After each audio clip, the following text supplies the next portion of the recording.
विद्यार्थी मित्रांनो, आज आपण पाहणार आहोत प्रयोगशाळेत विजेचा शॉक लागू नये म्हणून घ्यावयाची काळजी अभ्यासणे. तर यालाच म्हणतो आपण to study the precautions to be taken in case of electric shock in the laboratory. तर पहिला जो पॉईंट आहे तो सुरक्षिततेचे नियम, यालाच म्हणतो आपण सेफ्टी रूल्स. लॅबोरेटरीमध्ये गेल्यानंतर कुठले रूल्स वापरायचं याबद्दल आपण आता थोडक्यात माहिती घेऊ. यामध्ये पहिला जो रूल आहे, don't forget to turn off the main switch when work is done. याचा अर्थ काय होतो? काम झाले की मेन स्विच बंद करायला विसरू नये. तर या ठिकाणी या आकृतीमध्ये हा मेन स्विच दिलेला आहे आणि हा त्याचा हँडल आहे. ज्यावेळेस हा वरच्या साईडला असेल त्यावेळेस ऑन असेल, म्हणजे लॅबोरेटरीमध्ये किंवा आपण ज्या पॉईंटवर काम करतो तो ऑन होईल, त्या ठिकाणी सप्लाय असेल. आणि ऑफ असल्यानंतर त्या ठिकाणी सप्लाय येणार नाही.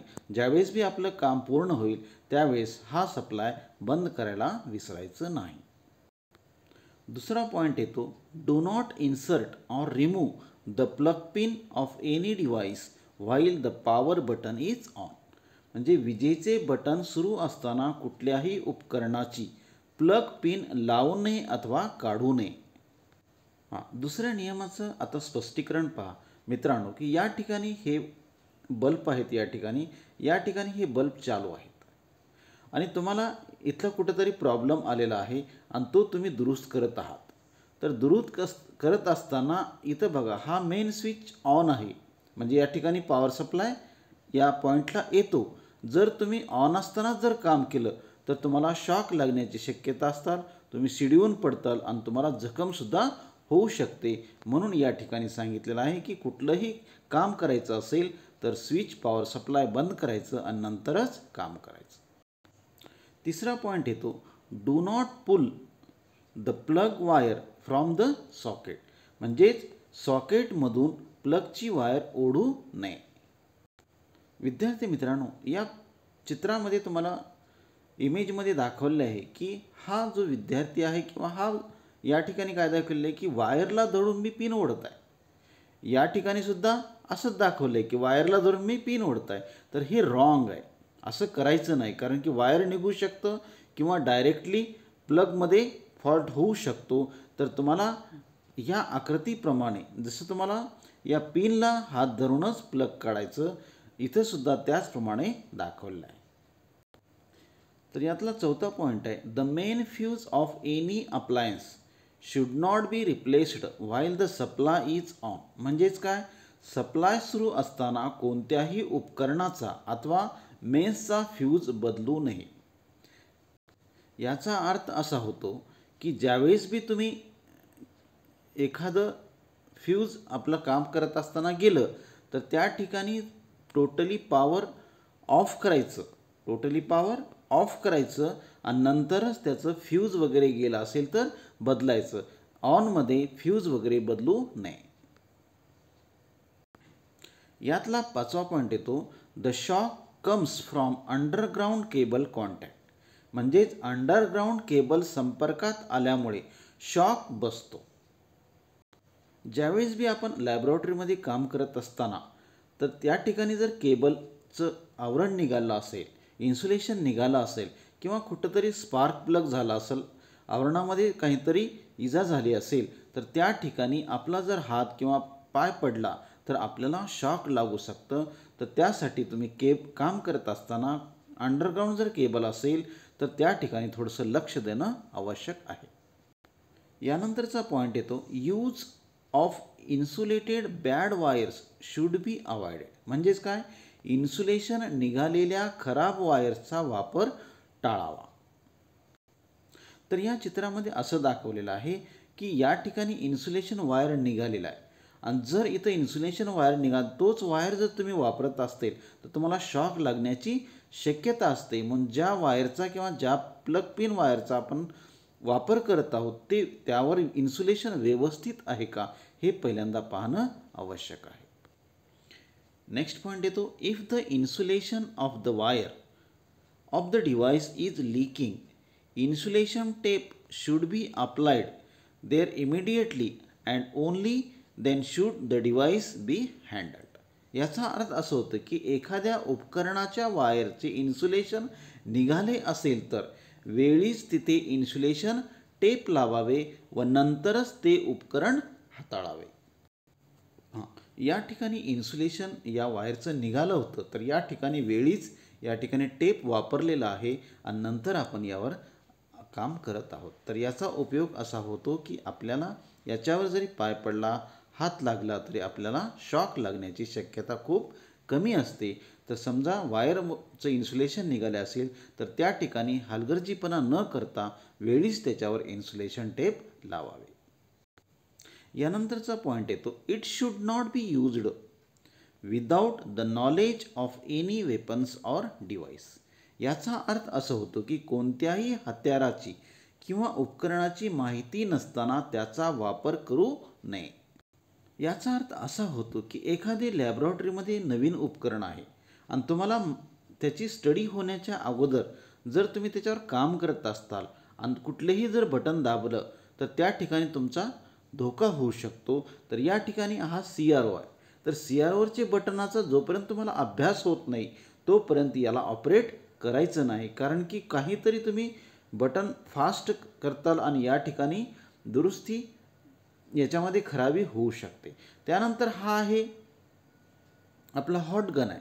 तर हॉट गनमध्ये टेम्परेचर किती ठेवायचं असतं तर याची माहिती असणं आवश्यक आहे. या ब्लोअरमधून तुम्हाला गरम हवा येते तर त्या ठिकाणी तो कसा वापरायचा, त्या ठिकाणी किती टेम्परेचर लागतं याची माहिती असल्याशिवाय असे उपकरण वापरायचे नाही. त्यानंतर हा IC बोर्ड आहे, हा डिजिटल IC बोर्ड आहे. तर या ठिकाणी प्रत्येक ICची तुम्हाला माहिती असणं आवश्यक आहे. तर या ICला किती पॉवर सप्लाय द्यायचा असतो, तर अशा काही उपकरणं आहेत की जोपर्यंत त्याची थेरॉटिकल किंवा प्रॅक्टिकल स्टडी होत नाही तोपर्यंत विद्यार्थ्यांनी त्याला हाताळू नये, जेणेकरून या उपकरणाचे नुकसान होणार नाही. नेक्स्ट पॉईंट येतो, wear slipper hand gloves when working near high pressure voltage line. Means उच्च दाबाच्या जवळ काम करताना चप्पल ग्लोव्ज परिधान करावेत. ज्यावेळेस आपण उच्च दाबावर हाय व्होल्टेजवर काम करतो त्यावेळेस क्वचित आपला हात लागू शकतो. तर त्या ठिकाणी ग्लोव्ज हातात असणे आवश्यक आहे आणि अर्थिंगला टच होऊ नये म्हणून आपल्याला शूज असणे आवश्यक आहे. तर या दोन गोष्टी जर आपल्याजवळ असतील तर आपण शॉकपासून प्रिकॉशन घेऊ शकतो. Then the next point is check the earthing of the equipment while working. काम करताना उपकरणाचे अर्थिंग तपासून घ्यावे.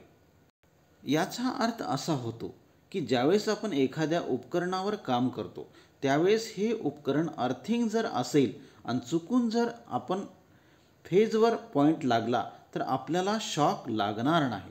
त्यासाठी ज्या पॉईंटवर आपण काम करतो, ज्या उपकरणावर काम करतो तो जर पॉईंट अर्थ असेल तर आपल्याला शॉक लागणार नाही. जरी याच्या बॉडीमध्ये करंट आलं तर मोठ्या प्रमाणामध्ये शॉक लागत नाही. तर त्यासाठी ज्या पॉईंटला आपण काम करतो त्या पॉईंटमध्ये अर्थिंग आहे का नाही हे मल्टीमीटरने तुम्ही चेक करू शकता किंवा सिरीज बल्बनं सुद्धा चेक करू शकता.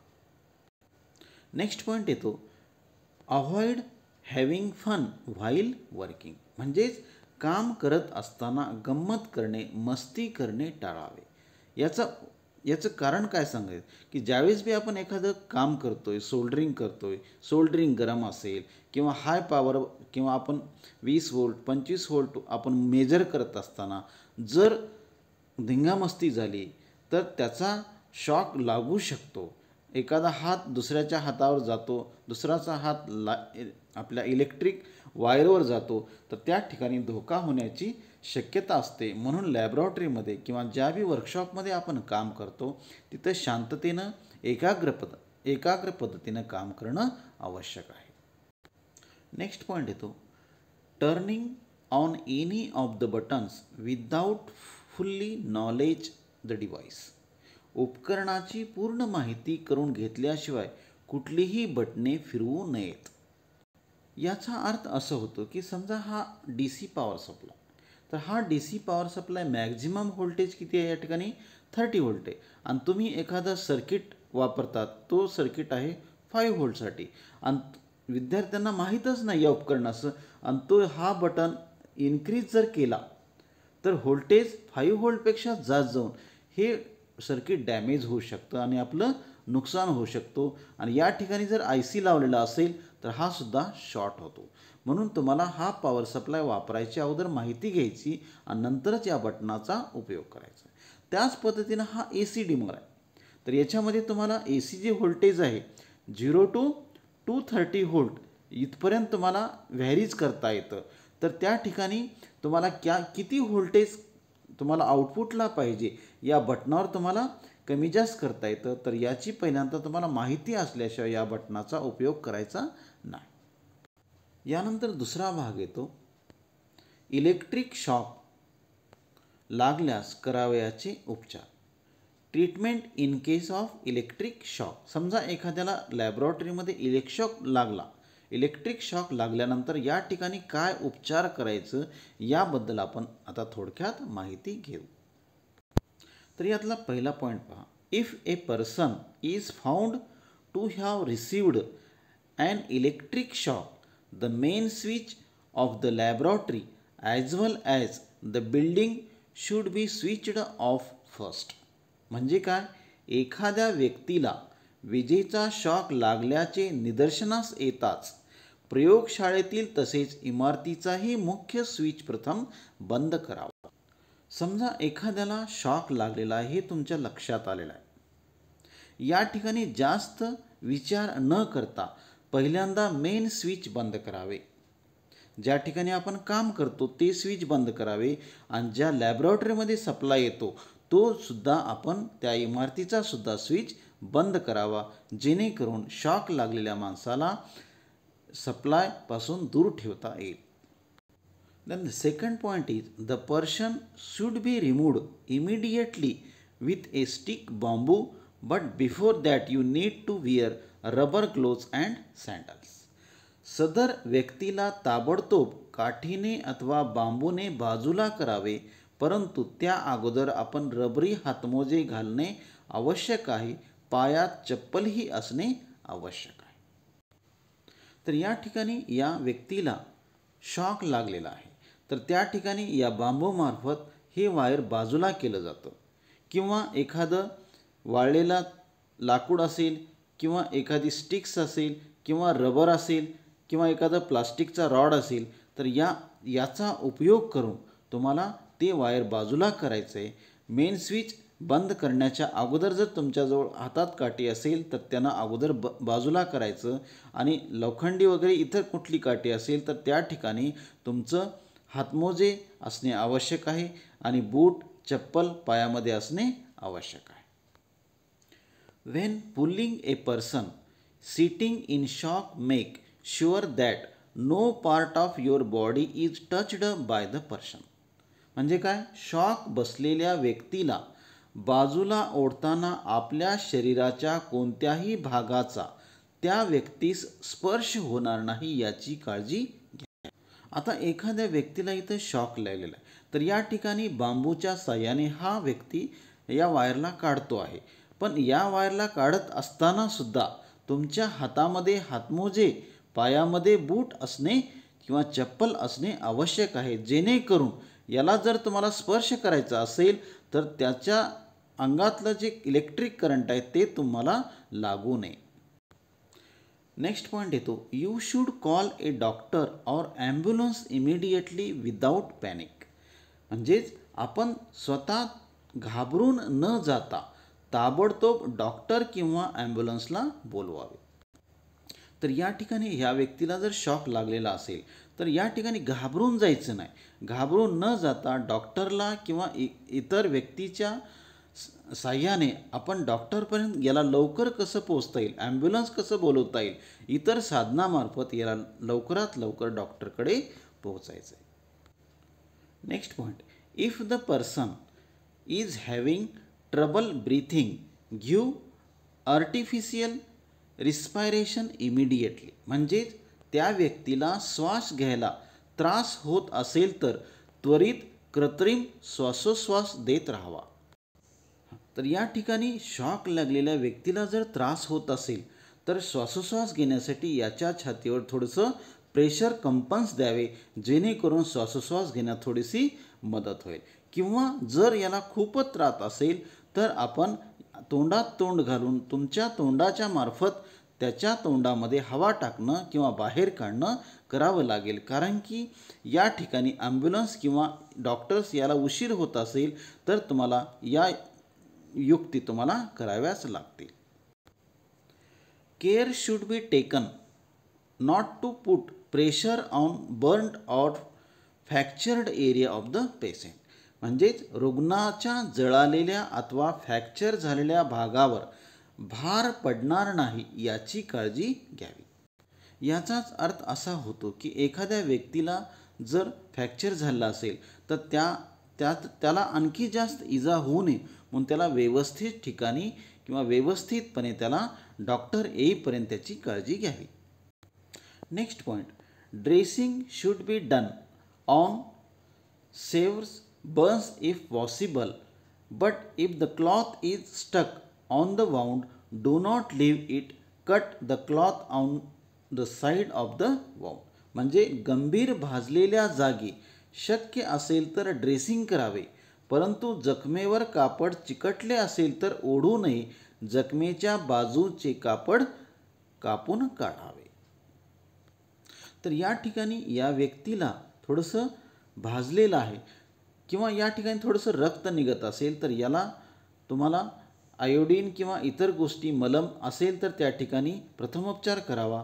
आणि जर थोडंसं पट्टी वगैरे असेल तर याच्यावर प्राथमिक उपचार करावा, जेणेकरून याचं ब्लडिंग म्हणा किंवा एखादं विजा होत असेल तर ती कमी होण्यास मदत होईल.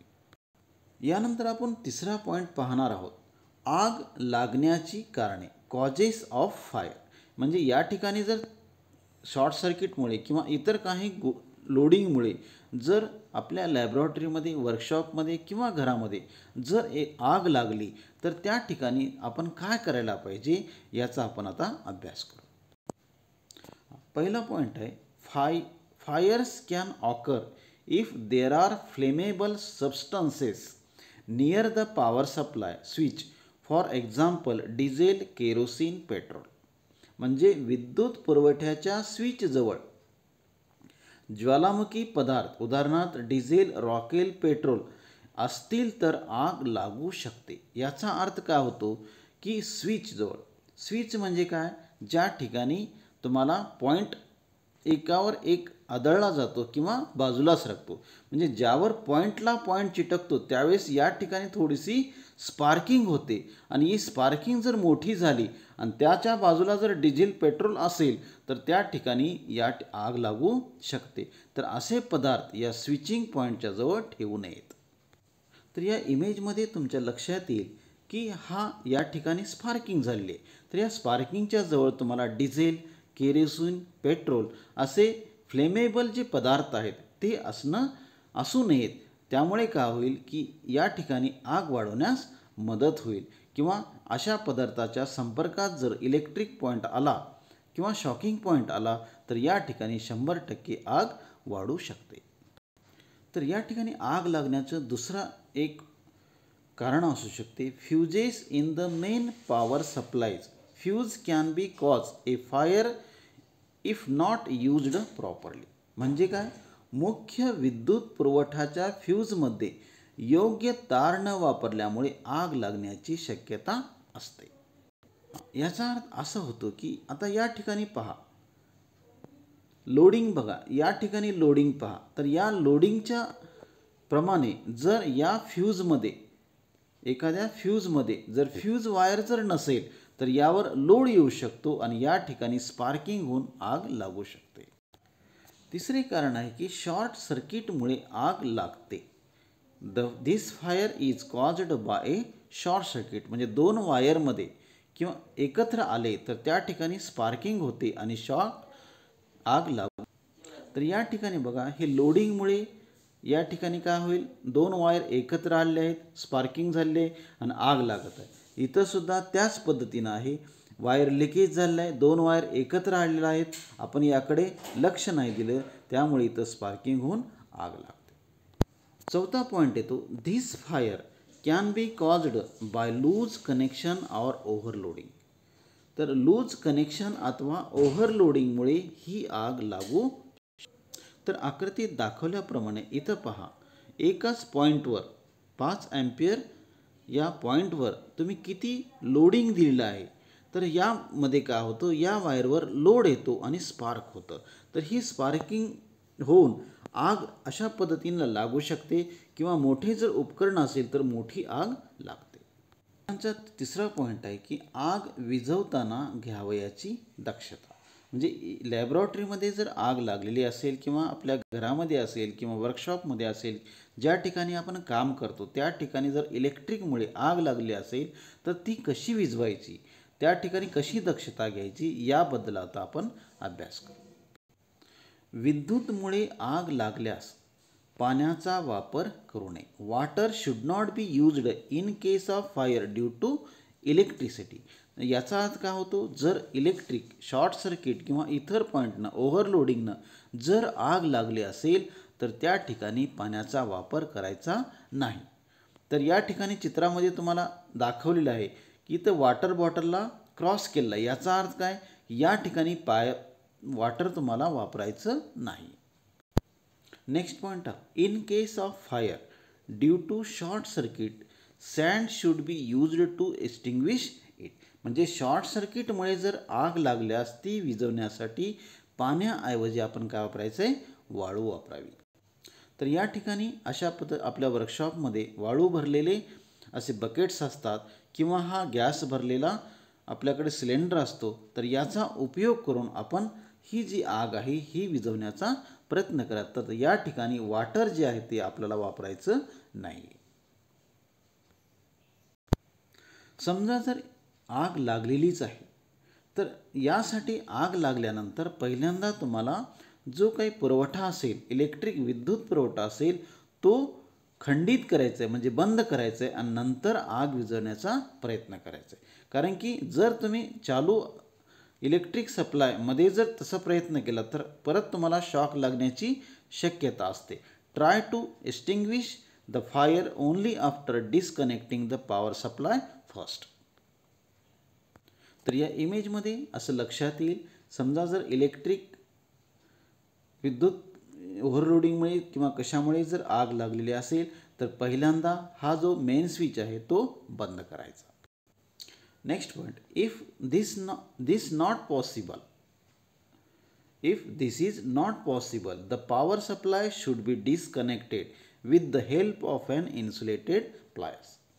ते शक्य नसेल तर इन्सुलेटेड प्लायरच्या साहाय्याने तेथील सप्लाय वायर्स तोडून विद्युत पुरवठा खंडित करावा. याचा अर्थ काय होतो, तर या ठिकाणी तुम्हाला जर मेन स्विच लांब असेल तर त्या ठिकाणी जर तुमच्या हातामध्ये ग्लोव्ज आहेत आणि इन्सुलेटेड प्लायर असेल तर तुम्ही ते वायर कट करू शकता आणि इलेक्ट्रिक शॉकपासून आगीपासून लवकर त्याला विझवू शकता. तर ही जी प्लायर असेल तर असे प्लायर्स वापरायचे नाही आहेत, कारण की या ठिकाणी ग्लोव्ज पण नाहीत आणि प्लायरवर सुद्धा व्यवस्थितपणे इन्सुलेशन नाही. तर अशा पद्धतीनं हा प्लायर आणि ही कृती करायची नाही. तर विद्यार्थी मित्रांनो, आपण लॅबॉरेटरीमध्ये कशा पद्धतीने आग विझवतात, आग लागण्याचे कारणं कोणते आहेत, लॅबॉरेटरीमध्ये कुठले कुठले नियम पाळायचे आहेत, याबद्दल आपण आता थोडक्यात माहिती घेतली आहे. तर असेच माझे व्हिडिओ आपल्या चॅनलवर किंवा या चॅनलवर मी प्रस्तुत करत आहे. तर विद्यार्थी मित्रांनो, जर असे व्हिडिओ तुम्हाला आवडत असतील तर सबस्क्राईब व लाईक करायला विसरू नका. धन्यवाद.